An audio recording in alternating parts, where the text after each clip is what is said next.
Muy bien, hoy vamos a analizar un modelo súper práctico para no solo sobrevivir, sino de verdad prosperar en la era de la inteligencia artificial.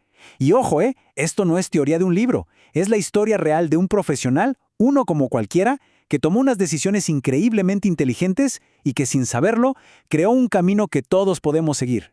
Y todo empieza con la pregunta del millón. ¿La inteligencia artificial es una amenaza o una oportunidad? Porque, a ver, con la velocidad a la que va todo, es súper normal sentir una mezcla de emoción, claro, pero también, seamos honestos, de bastante ansiedad. Pero aquí está la clave de todo.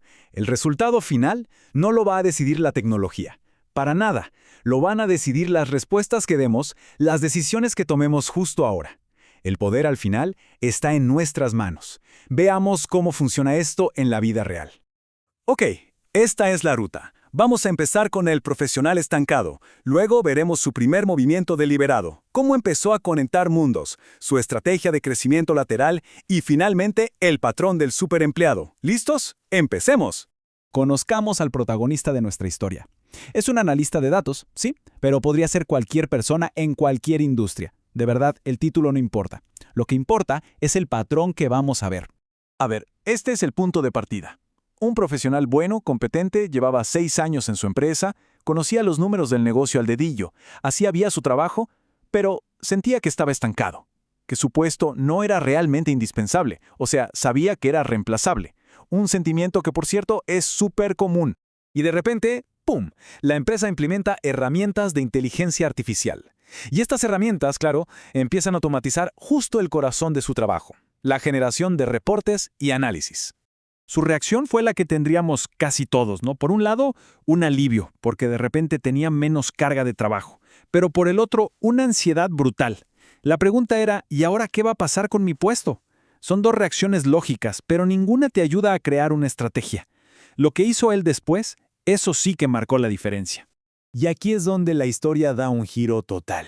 Porque en lugar de quedarse paralizado por el miedo o simplemente disfrutar de tener menos trabajo, nuestro analista hizo una jugada, un movimiento súper calculado. Fíjense en esto, la IA de la noche a la mañana le regaló el activo más valioso que existe, tiempo. Entre 8 y 10 horas a la semana que antes no tenía. La pregunta ya no era si su trabajo iba a cambiar, sino qué iba a hacer con todo ese tiempo extra. Y la propuesta que le hizo a su jefe fue de verdad un golpe de genialidad. En vez de decir, dame más reportes para hacer, le dijo algo como, oye, ahora tengo este tiempo libre, ¿qué tal si lo uso para explorar esas preguntas importantes del negocio que nunca tenemos tiempo de ver? ¡Brillante! Pasó de ofrecer cantidad a ofrecer calidad. Es que, piénsenlo, la jugada fue maestra. No pidió más poder, no pidió un ascenso ni un nuevo presupuesto. Simplemente pidió permiso para ser curioso con los recursos que ya existían. Y esa es una propuesta que a cualquier jefe le encanta, porque enriquece a la empresa sin amenazar la estructura. Era casi imposible que le dijeran que no. Así que, con ese permiso en la mano y tiempo de sobra, empezó la siguiente fase de su transformación. Se empezó a mover por esos espacios vacíos que hay en todas las empresas, esos huecos entre los departamentos. Se dio cuenta de que equipos como producto y diseño, que son clave, tomaban decisiones importantísimas casi a ciegas, con información súper incompleta. Él tenía los datos de qué hacían los usuarios, y ellos no. Así que empezó a sentarse en sus reuniones, a llevarles esa información. Pero ojo, la clave fue el cómo lo hizo. No llegó en plan expertito a decirles, están haciendo todo mal. Para nada. Llegó con una curiosidad genuina, preguntando, oigan, ¿por qué hacen esto así? Quiero entender. A lo mejor mis datos les pueden ayudar. Esa actitud de vengo a entender te abre todas las puertas. La de vengo a corregir te la cierra en la cara. Y en ese proceso de explorar y de conversar, hizo un descubrimiento que lo cambió todo. Se dio cuenta de que a la empresa en realidad no le faltaban datos. De hecho, estaban ahogados en datos. El verdadero problema era otro. Era la distancia, el abismo gigantesco que había entre la gente que tenía los datos y la gente que tomaba las decisiones. El diseñador no entendía de KPIs y al jefe de producto no le daba la vida para ver otro reporte más.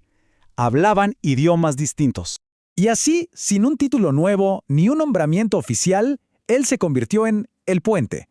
La persona que podía traducir el lenguaje técnico de los datos al lenguaje práctico del negocio. Un rol que, por cierto, ninguna inteligencia artificial puede hacer, porque necesitas entender el contexto, las personas, los dos mundos. Ok, todo esto que hizo se puede resumir en una estrategia muy poderosa que vale la pena que entendamos bien: el crecimiento lateral. A ver, el crecimiento normal, el de toda la vida, es el vertical, esperar a que te asciendan. Pero el crecimiento lateral, el que usó él, es crecer hacia los lados, es meterte en los problemas que no son de nadie, en los huecos. No buscas controlar, buscas conectar. No pides permiso para subir, ofreces valor en un terreno que estaba vacío. Y con todo esto llegamos al gran resultado de su estrategia. ¿En qué se convirtió nuestro analista? Y más importante, ¿cómo podemos replicar este patrón? Se convirtió en lo que se conoce como un nodo de conocimiento. O sea, su valor ya no estaba en ser una cajita en el organigrama. Su valor estaba en la red de conexiones que él mismo había creado. Y piénsenlo, es fácil eliminar un puesto de trabajo, pero ¿desconectar un nodo que hace que todo lo demás funcione mejor? Eso es mucho más complicado. Y lo mejor es que este patrón funciona para todos. Un médico que usa IA para leer análisis tiene más tiempo para conectar los síntomas de un paciente complicado. Un abogado que automatiza la revisión de documentos se puede enfocar en la pura estrategia del caso, o un maestro en tener esa conversación con un estudiante que ninguna máquina puede tener. El patrón se repite, la tecnología libera tiempo, y ese tiempo se reinvierte en las conexiones humanas. Lo que nos lleva a la idea central de todo este análisis. En la era de la inteligencia artificial, el valor real ya no está en la ejecución de tareas, está en la conexión. El superempleado del futuro no es quien mejor hace una tarea, sino quien mejor conecta ideas, personas y datos de formas nuevas. Y con esta idea cerramos. La pregunta de verdad importante no es qué trabajos va a eliminar la IA. La pregunta es, ¿qué nuevos espacios de valor se están abriendo gracias a ella? La invitación es a mirar alrededor y preguntarse, ¿qué conversaciones no están pasando? ¿Qué puentes faltan por construir? Porque justo ahí, en esos espacios vacíos, es donde está la verdadera oportunidad.